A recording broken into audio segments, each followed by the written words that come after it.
আন্দামানের স্নিগ্ধ বালুকাবেলায় যখন ডিমের কুসুমের মতো সূর্যটা ডুবে যায় বঙ্গোপসাগরের অথই জলরাশিতে, তখন সমুদ্রের ফিরোজা রং বদলে যায়। মিহি কালো সাগরের জলে জেগে ওঠে শতাব্দী প্রাচীন কালাপানির ভয়ার্ত ইতিহাস।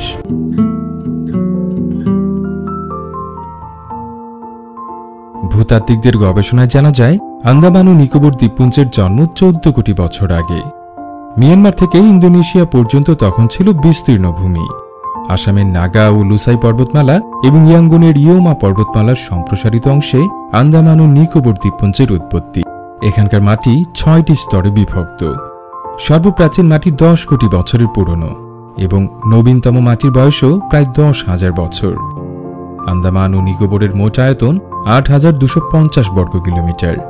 দ্বীপপুঞ্জে আছে 572টি দ্বীপ। কিছু দ্বীপে মানুষ থাকে, কিছু দ্বীপ এখনও জনমানবহীন। প্রত্নতাত্ত্বিক গবেষণায় উঠে এসেছে, আন্দামান ও নিকোবর দ্বীপপুঞ্জে সর্বপ্রথম মানুষের বসতি গড়ে ওঠে পাললিক যুগের মাঝামাঝি সময়ে এবং আন্দামানিরাই আন্দামান দ্বীপপুঞ্জের প্রথম অধিবাসী।